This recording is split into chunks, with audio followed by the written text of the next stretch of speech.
This is Peterborough, located in the East Anglia of England. I have lived here my entire life and firmly believe it is a truly great place to live. I've seen many changes in my short life so far and expect many more as the years progress. Some changes are positive, improvements and redevelopments that help build up this great city.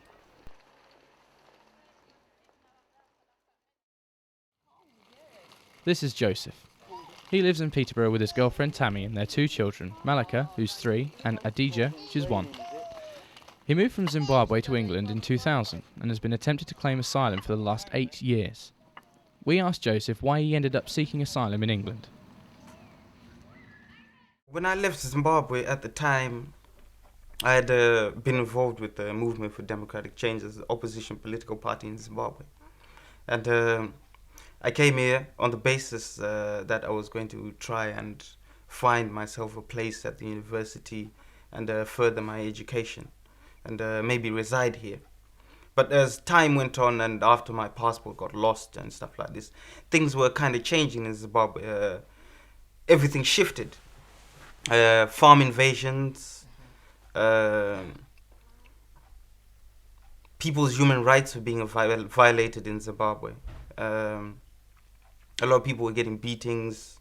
A lot of people got killed. So much of it we don't hear because if you are a low-level activist in Zimbabwe, they don't necessarily tend to put the spotlight on you. It's only when you're a high-level activist that they tend to think maybe you are the one who is making a bigger change. But it's all people who play a role. I mean, so you find that a lot of people were subjected to a lot of inhuman and degrading treatment. And so I found myself having to seek asylum, not by my own choice, but I was forced by circumstances to seek asylum here and find a place of abode. In recent years, Peterborough has become a popular area for migrant workers, with nearly 8,000 registered taking occupation within the city. We asked the public for their opinions on the immigration in the city. Well, I think if too many people come in the country, wherever they come from, it doesn't matter what country they come from, then I think the resources in Peterborough obviously won't be able to cope with it.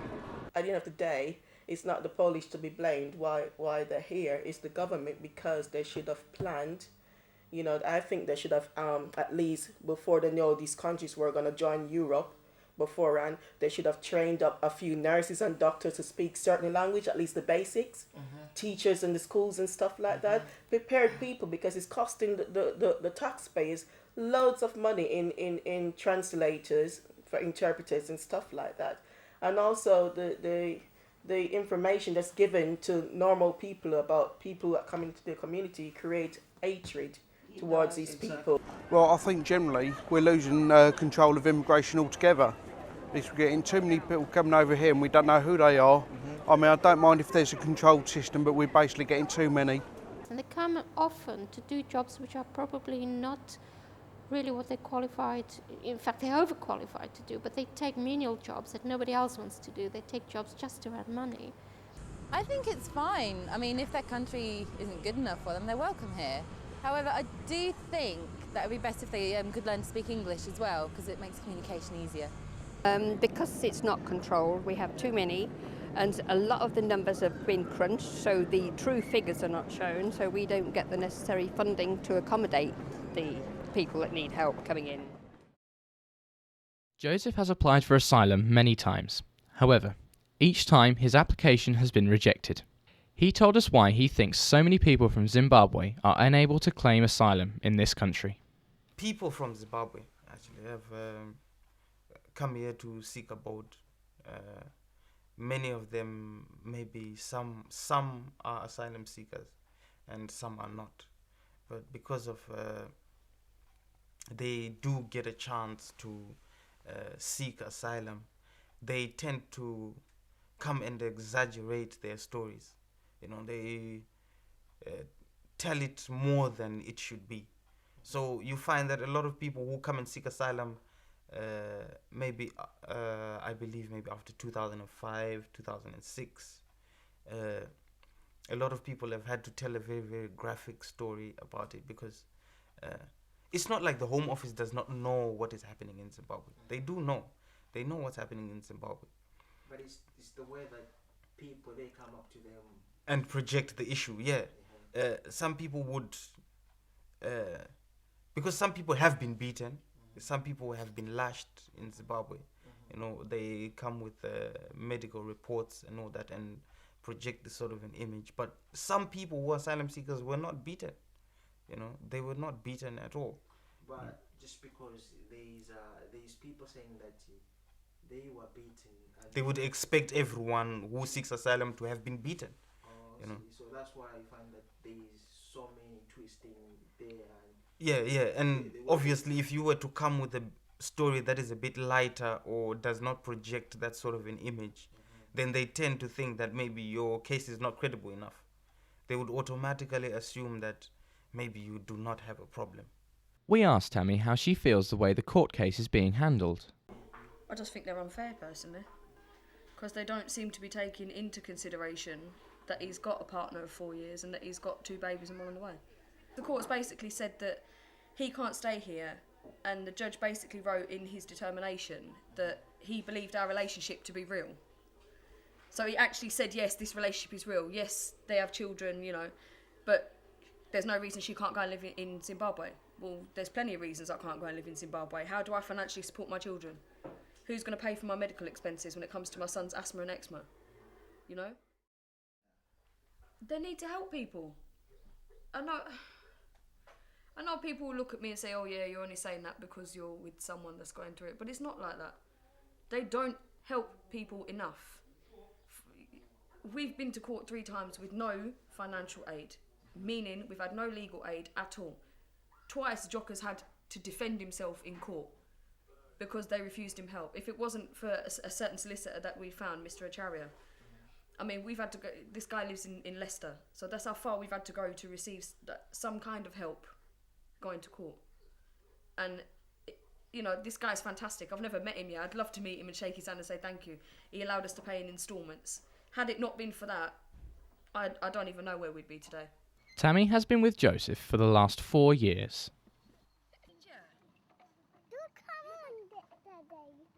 I complain about it sometimes, you know, because couples argue who don't, you know what I mean? And we have our little things that we complain about each other, but I know Jock. I just know him.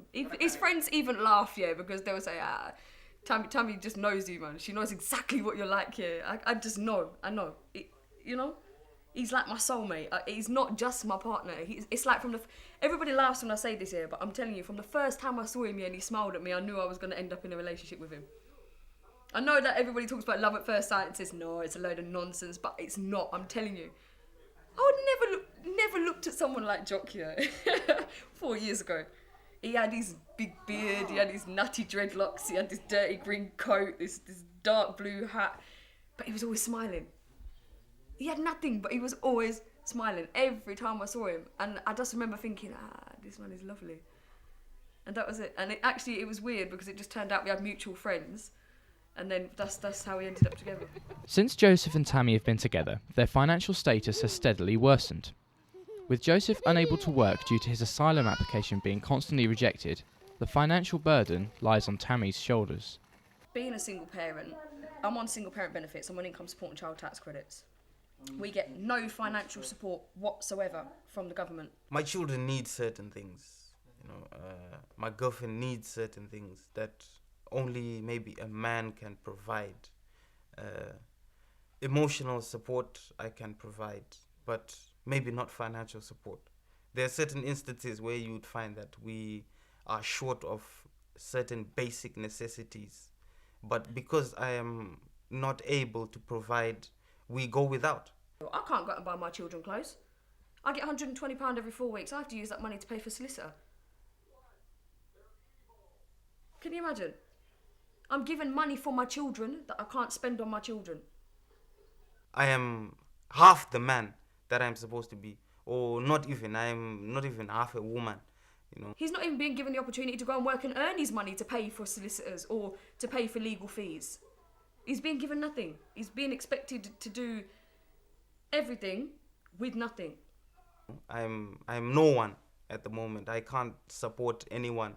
I can't even help myself, much less support anyone else.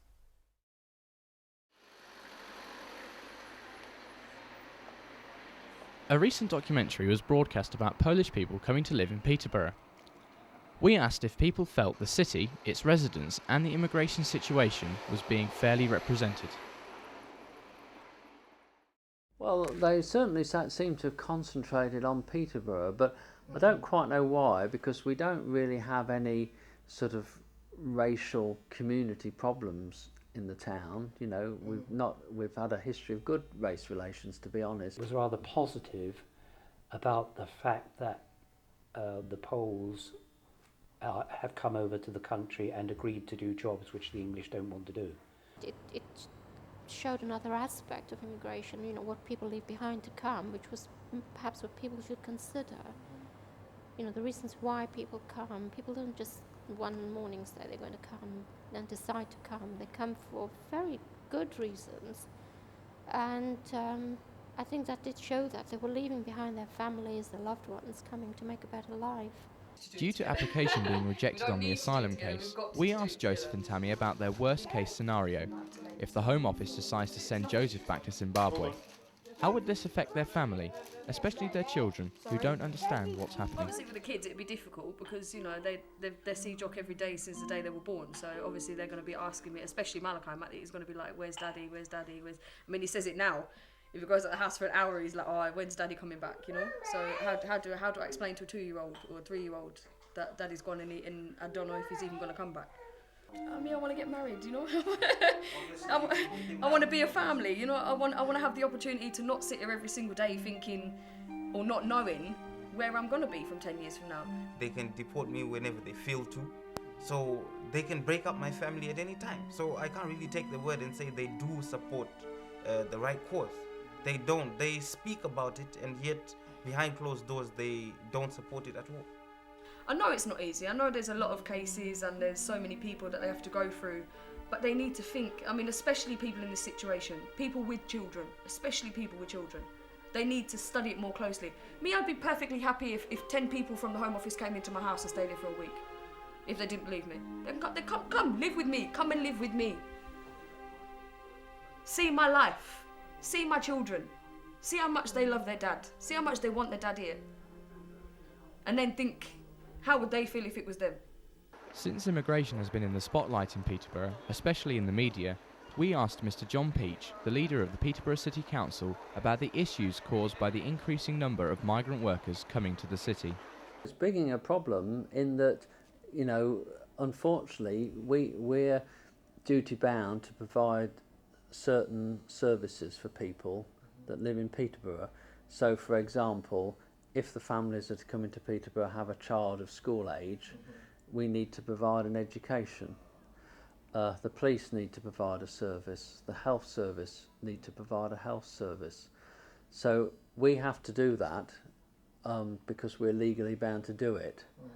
But we're not always funded for it because the government figures are incorrect. They're lower than the figures of the population we're providing for at the moment.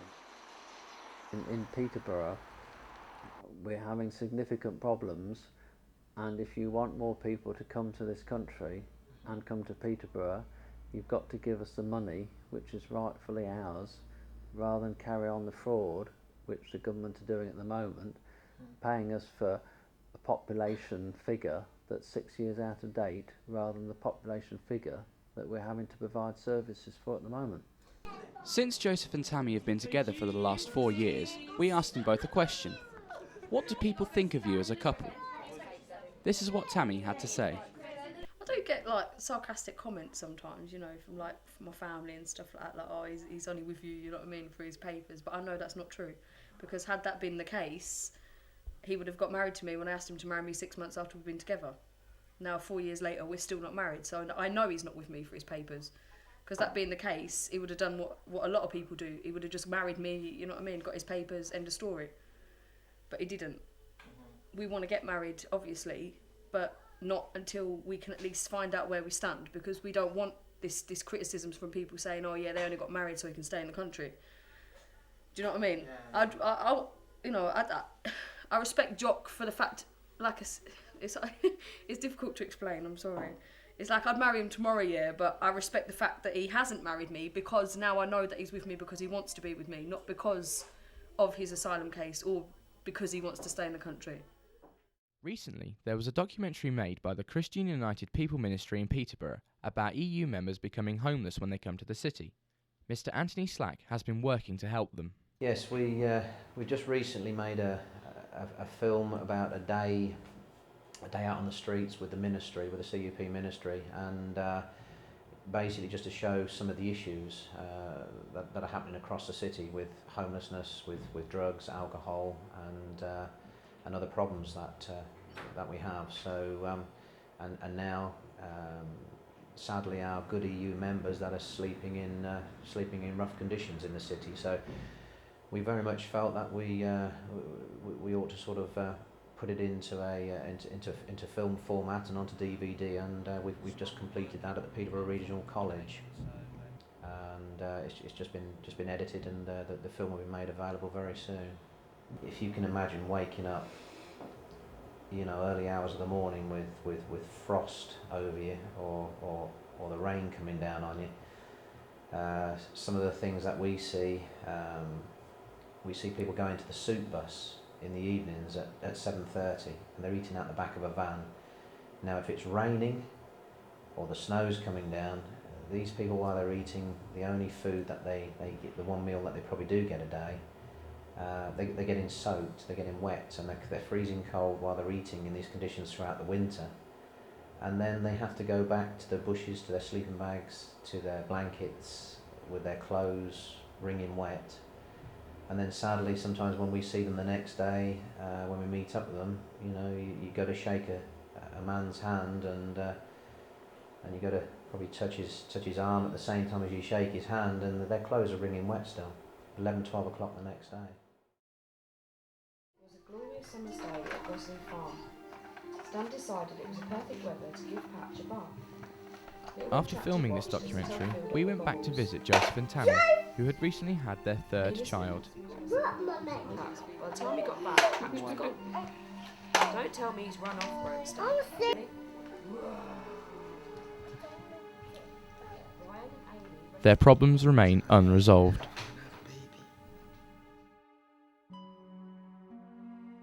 They automatically expect you to fit into the stereotype, but you can't. You cannot, because you're not the stereotype, you know. You're a human being like anyone else, so you ought to do things the correct way, the right way.